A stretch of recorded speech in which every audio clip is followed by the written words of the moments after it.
ये जो नीट में 27% ओबीसी को आरक्षण दिया गया है, तो हम केंद्र सरकार से ये पूछना चाहते हैं कि क्या इसके लिए भी लोग सड़कों पर उतर कर आंदोलन किए थे? SC/ST एक्ट के पक्ष में जो आपने अध्यादेश लाया, तो आपका ये तर्क था कि लोग सड़कों पर आंदोलन कर रहे थे, तोड़फोड़ कर रहे थे। केंद्र में रामविलास पासवान जी और उनके बेटे या अन्य दलित सांसदों की तरफ से दबाव बनाया जा रहा था। तो इसके लिए कौन सा आपको दबाव बनाया गया? कौन से लोग सड़क पर उतरे? दिलीप मंडल और तेजस्वी यादव जैसे 2-4 लोग ट्वीट किए, सुशील मोदी एक बार संसद में बोले और आपने इसको लागू कर दिया। आप यूपी चुनाव की तैयारी कर रहे हैं, इसलिए आप ओबीसी को रिझाने के लिए ये सब कर रहे हैं। मंत्रिमंडल के विस्तार में भी पुराने एक्सपीरियंस्ड मंत्रियों को, जो सवर्ण मंत्री थे, उनको आपने किनारे कर दिया।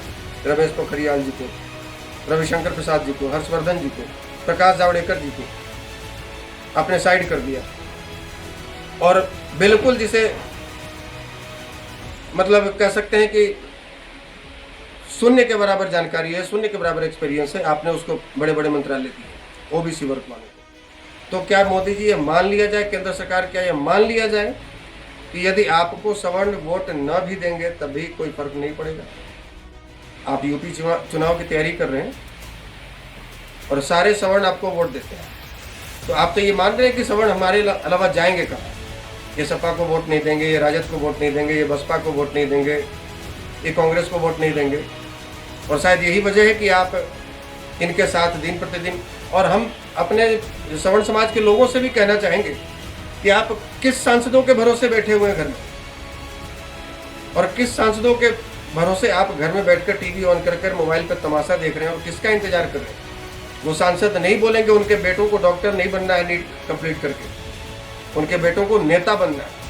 डॉक्टर आपके बेटों को बनना है, तो आपको ही इसके लिए आवाज उठानी पड़ेगी। इन्हें तो शर्म है नहीं। सुशील मोदी खुलेआम संसद में खड़े होकर कहते हैं कि नीट में 27% ओबीसी को आरक्षण मिलना चाहिए। तो भाई आप विरोध नहीं कीजिए, आप कम से कम ये तो कह सकते हैं कि ईडब्ल्यूएस में जो 10% आरक्षण मिला है कोटे में, उसमें उम्र सीमा में छूट दी जानी चाहिए। जब से 10% ईडब्ल्यूएस वालों को आरक्षण मिला है, हजारों छात्र, युवा, सवर्ण के लोग सड़कों पर उतरकर आंदोलन कर रहे हैं। हमने भी दिल्ली में विजय पथ पर हजारों लोगों के साथ में प्रोटेस्ट किया, गिरफ्तारी भी हुई, तो सरकार तक ये आवाज़ नहीं पहुंची। और दिलीप मंडल और तेजस्वी यादव जैसे लोग एक ट्वीट कर देते हैं तो ये लागू कर देते हैं। तो महज वोट बैंक के लिए तो हम सवर्ण समाज के लोगों से अपील करना चाहेंगे, उनसे गुजारिश करना चाहेंगे हाथ जोड़ के कि आप अपने आने वाले बच्चों का, भविष्य का गला मत घोटिए किसी पार्टी की गुलामी करके। आप किसी पार्टी का बंधुआ मजदूर बनकर मत रहिए, वरना ऐसे ही आपके साथ में, ऐसे ही आपका दोहन किया जाएगा, ऐसे ही आपके अधिकारों का हनन किया जाएगा।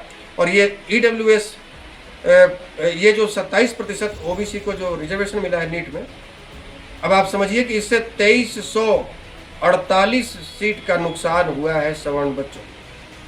2348 हर साल सवर्ण समाज के छात्र, 2348 छात्र डॉक्टर बनने से वंचित हो जाएंगे, नहीं बन पाएंगे। ये तय आपको करना है कि आप किसी पार्टी की बंधुआ मजदूरी करके अपने बच्चों का गला अपने ही हाथों घोटेंगे, या अपने अधिकार के लिए अपनी आवाज़ बुलंद करेंगे और इस उद्देश्य के साथ काम करेंगे, इस उद्देश्य पर चलेंगे कि जो हमारी बात करेगा वही हमारे वोट पर राज करेगा।